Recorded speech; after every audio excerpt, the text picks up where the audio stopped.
شام میں جو چینل کھولیں گے ہر چینل پر خبر ہوگی اور اس تصویر ہوگی کہ پوری دنیا کا سربراہ آ گیا ہے اور اب اس کی حکومت کا افتتاح ہونے جا رہا ہے، اور اس افتتاح میں یہ سارے عرب حکام، یہ چڑیل اور یہ سارے مجرم اور خبیث شریک ہوں گے اگر یہ زندہ رہے، یا ان کے بعد ان کے ایجنٹ شریک ہوں گے۔ یہ جو صورتحال ہے، اس سے جو مقابلہ کر رہے ہیں، جس طرح کا بھی کر رہے ہیں،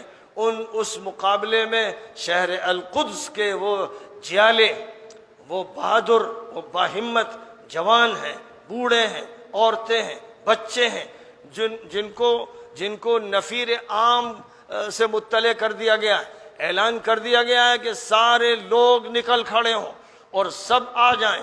27 رمضان میں، بلکہ 26 رمضان میں جمعے کے دن، اور اس کے بعد مسجد اقصی کو بھر دو اور اعتکاف کی نیت سے آؤ کہ ہم لوگ اس تاریخ کے اور اس پلان کے گزرنے کے بعد تک مسجد میں رہیں گے۔ یہ ایک فیصلہ انہوں نے کیا ہے۔ ہم لوگوں کا ہلکا پھلکا فیصلہ ہے، کسی میں اگر غیرتی نہ ہو تو اس کو تو آپ سمجھا نہیں سکتے، لیکن یہ کہ امت مسلمہ، بات کسی ایک طبقے سے نہیں ہو رہی ہے، امت مسلمہ کے ہر فرد سے بات ہو رہی ہے، ہر گھر والوں سے، ہر گھر کی عورت سے، کہ اپنے گھر میں ایک ڈبہ رکھو اور یہ مسجد اقصی فنڈ کے لیے اس پر لکھوا دو مسجد اقصی فنڈ، اور کم از کم ₹1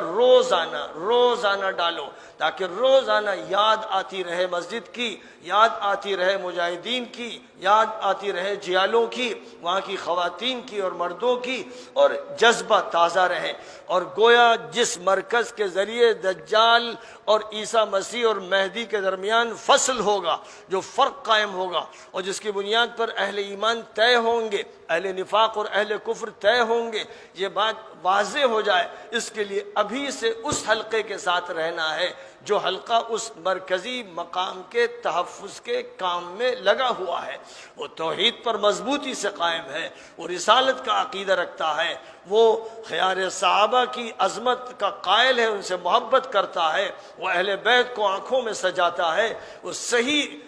امت کا صحیح نمائندہ طبقہ ہے،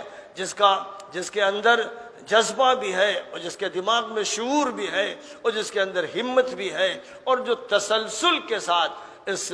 مہم میں لگا ہوا ہے۔ اللہ تعالیٰ ان کو قبول فرمائے، ان کو فتح اور نصرت عطا فرمائے، اور مسلمانوں کو مجموعی طور پر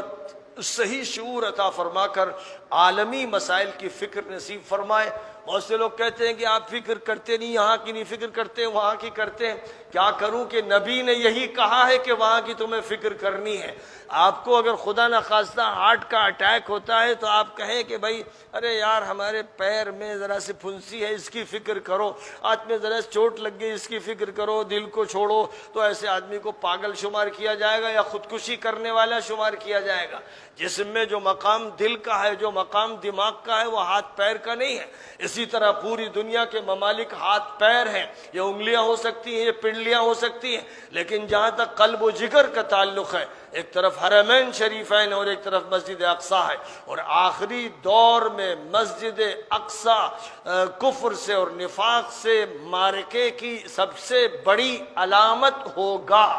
لہذا اس آخری دور کی فکر کے ساتھ پوری امت مسلمہ پر جو سب سے غالب فکر ہونی چاہیے وہ مسجد اقصی کی، سرزمین فلسطین کی، مسرع رسول صلی اللہ علیہ وسلم کی، اور معراج رسول جہاں سے ہوئی اس مقام کی، اور جہاں حضرت عیسیٰ کا نزول ہوگا اور پھر وہاں پہنچنا ہوگا، اس مقام کی جس پر فکر غالب ہوگی، وہ اس بات کی دلیل ہوگی کہ وہ حق کو سمجھ رہا ہے، حق کے ساتھ ہے، حق کو دیکھ رہا ہے، نبی کی پیشنگوئیاں اس کی کانوں میں گونج رہی ہیں، اور نبی کو وہ بولتے ہوئے سن رہا ہے، اور ان حدیثوں کو مضبوطی سے تھامے ہوئے، اور یہ جانتا ہے کہ اگر وہاں حالات درست ہوں گے تو یہاں درست ہوں گے، وہاں درست نہیں ہوں گے تو یہاں نہیں درست ہوں گے۔ مرکز عالمی وہ ہے، وہاں اگر شکست ہوگی ان کو شکست ہوگی جو اس کفر و نفاق کے علمبردار ہیں تو آپ کا ہر ملک امن و